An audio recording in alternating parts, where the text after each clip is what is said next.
Okay guys, welcome to another reading session, and what we're going to do is take you through matching names. So this is a particular type of question where you have to match a person's name to a statement. And what we're going to do is we're going to go through it as normal, but at the end we're going to do something a little bit different from the normal demo. So demos, I know you guys love them, they're really useful, but we're going to do something slightly different at the end of this video to mix things up, and I think what we're going to do is actually, for this type of question, is actually more useful, and we'll show you how you can use this approach that we're going to talk about at the end of the video for other types of questions. It will really help you understand them. Okay, so in this type of question, you're asked to match someone's name, normally an expert or a researcher or a scientist, to a statement. You're given a list of names and a list of statements. Your job is to read the text and then match the names with the correct statement. The reading text will tell you what that person has said or done, normally research findings, and this will guide you to the correct answer. So there's three things that you need to look at.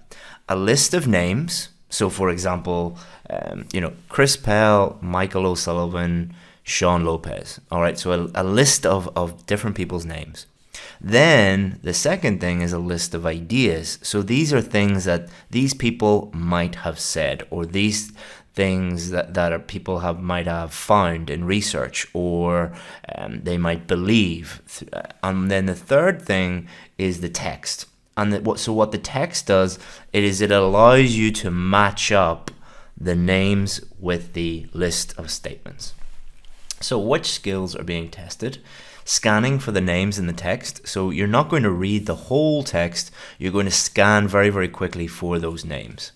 Reading the appropriate part of the text in detail for understanding so that you can actually find the correct answer.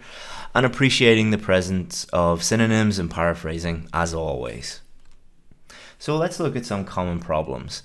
The names that occur several times will be harder to match than the names that appear only once. So the names that appear only once, those are the easy ones, because you just have to find that name, read around it, and then find the correct answer.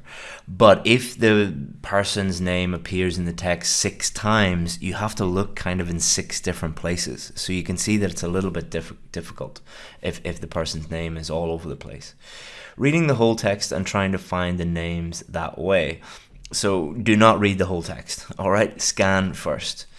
Not reading the appropriate sections in detail, and instead finding the names and writing the answer immediately. So you're not scanning, finding the name, and just writing the answer straight away. What you're doing is scanning, finding the name, and then reading in detail, and then deciding the correct answer. Trying to find words in the text that match with words in the statement exactly. Again, you're not appreciating synonyms, you're not appreciating paraphrasing, so that could be a problem. So here's some advice. Focus on the easy questions first. If you can't find the answer to a question, move on and come back to it later. So 2 things there. Number 1, if you find a question where the answer is easy, i.e. the name only appears once in the text, try and focus on that question first. Second thing, if you really can't find the answer for these types of questions, guess it and go on. There'll normally be like 4 or 5 names. So your chances of guessing the correct answer are pretty good.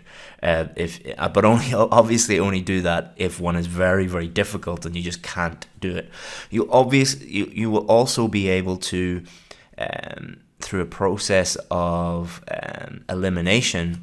In other words, if there are 4 options and you have already found 2 that you are very sure about, that only leaves 2 options. So therefore, if you just can't find the correct answer, you have a 50% chance of getting it correct. I'm not saying that you should approach every question and guess it. I'm talking about worst case scenario. Find the names in the text quickly by scanning for them and then underlining them. So what you might want to do is bring in different colored pens. So if you have 4 names, 4 different colored pens, and then you can categorize them pretty quickly. The names might be shortened to just a first name or a last name. For example, John Jones might be just Jones, or Professor Jones, or Mr. Jones, or Dr. Jones, or it could be shortened just to John. Some of the names might be used more than once. Check the question for instructions on this. Think of synonyms that might appear in the reading text. For example, the phrase intense burst of energy could look like explosive release of energy, or explosive release of matter, or something like that. The questions do not follow the order of the text. You might have to go backwards and forwards, and this is a very unnatural way to read, and therefore what you're going to do is utilize those scanning skills. If you like to categorize things by color, use different colored pens to do this. Okay, so let's have a look at the strategy. So number one, read the question carefully, as always. Number two, focus on the names first. Read them and then scan for the names in the reading text and underline them. So don't look at the list of statements, the list of ideas first. Remember that some names will appear more than once and you should underline them all. So what you're doing is you're just focusing on the names in the text first and finding out where they are and how many times they appear. So where they are, obviously very, very important for you to be able to find the correct answer. But also, if they only appear once, that's the easy question, and that's going to help you. Focus on the names that appear only once first, because these are the easiest. Read around the name to see if their findings or research come before or after their name. So don't just read that sentence. You probably need to read that whole paragraph to determine the correct answer. Read the research or findings and then go back to the statements in the question and match them. Obviously, be aware of synonyms. When you find a statement that matches a name, delete the statement. Each statement can only be used once. So it's a process of elimination, making it much easier for yourself. Number 7, repeat for the rest of the names. All right, so it's a pretty straightforward strategy, and using this strategy really does help you be more efficient and more productive. So the strategy itself does not help you find the correct answer, but what it does is it helps you find the correct answer in a very efficient, productive way, and in a sense that will help you find the correct answer. So normally in these lessons, what I do is I look at a sample question, and we use the strategy and demo the strategy. I thought of doing something a little bit different for this one because the strategy is very, very straightforward. I don't think anyone could misinterpret that strategy or misunderstand that strategy. It's very, very straightforward how you do it. But what I would like to show you is a little technique called reverse engineering. Reverse engineering, well, this is something that I used to do with my students, and when I was teaching face-to-face in the classroom in the British Council, was to get them to appreciate how these questions are created.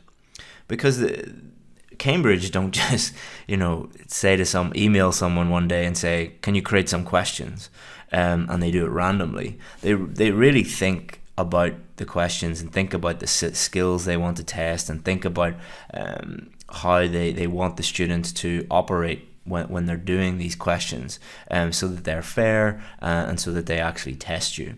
So understanding how they are created makes them very easy to do, because it's kind of like you have created your own questions, so you know them inside out. You know exactly what you're doing, and these matching names questions, what you can do is something very, very useful, and I'd like you to do it if you want to be better at these matching names questions. So for matching names, you're principally going to be looking at research or a study or something like that, and the best place to find them is a news website. So here we have BBC News. So if you go to the main homepage, you'll see at the top here business, politics, technology, science, health. Of course, on the front page, it's something about Trump. Surprise, surprise. Has there ever been a day in the last 3 years where Trump wasn't on the front page? But if you go to technology or science or health or even family and education or maybe even business, what you will find on these pages are a lot of normal stories, but a lot of news stories are produced from scientific research or reports or studies or things like that. So let's have a look here to see if there are any.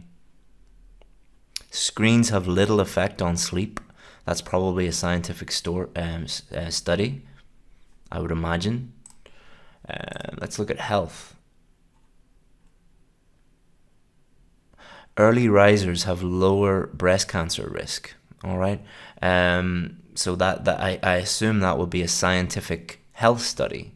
If we look at science here, have a look here. Researchers create crystal maze for light. So let's have a look here at this one. So when studies are done, they're done by people, and those people have names. So let's have a look at this. So I'm not talking about Kenneth MacDonald. He's the person that wrote this piece, but I'm talking about the researchers here that carried out this study, that carried out this scientific research. So let's have a scan here. So scanning, here's one name, here's a second name, here's a third name. Let's have a look down here. Do they come up? No. So I'm scanning, not reading it very, very quickly. Not here, not here, not here. Professor Robert Thompson, Dr. Sebaradam. Some of you guys who are maybe recognize this name, but I can't pronounce it. Let's have a look here. Okay, Professor Thompson, Dr. So you've seen it. It doesn't have the first names anymore, but the names have been repeated. His name is repeated here. His name is repeated here. Then we have someone called Arthur C. Clarke. Okay, so we have 1, 2, we have 3 here, 3 here. So we have 6 names in this. So this is a very, I didn't try and find this, all right? I didn't try and, I didn't spend 30 minutes trying to find this. I literally spent 30 seconds this morning just having a look at this, and this was one of the ones that I found. So what you can do here is you can reverse engineer this by appreciating how Cambridge create these questions. So what Cambridge do is they'll go and look for a story like this, and they will literally copy the story, and then they will create their own questions from this. So first of all, they'll take the names, and so they'll take each name and they'll put those names in a list. Then they will look at what each of the names, what their findings are, what their studies reveal, what they believe, and they will create a list of statements.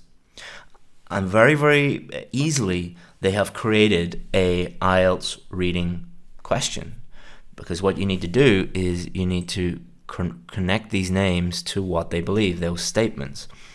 So what I used to get my students to do was I would give maybe 2 or 3 students, I normally had 16, 18 students in my class, and I would put them into different groups, so groups of 2 or 3, and I would give them each a story like this, and I would ask them to create their own questions. And by doing that, what they're doing is you have to intimately understand how these questions are made and how the students have to find the answers in order to create the questions. So it is a very, very advanced, effective technique for you to understand these types of questions. So what I would like you to do, and you can do this by yourself or you can post it below this video, what I would like you to do is find a piece. It doesn't have to be BBC. It can be, The Guardian, New York Times, Sydney Morning Herald, any English newspaper. Have a look around, find a suitable article, so something that has a study or scientific research. Note down the names, note down what those people in those articles believe or what they have found, and create a question out of it and post the names, the questions, and the article. And then what you guys can do is you can use each other's questions to use the strategy that I've taught you, and you can not only use the strategy, but you can improve by understanding how these questions are actually made. It is a very, very effective way to learn. You're going to really improve your performance in these types of questions. Not all of you will do it. that's fine. But if you do have any problem with these types of questions, you should have a go at them. All right, do that, post it below the video, and I look forward to seeing your questions. Thank you very much, and if you have any questions about it, let me know. Thank you.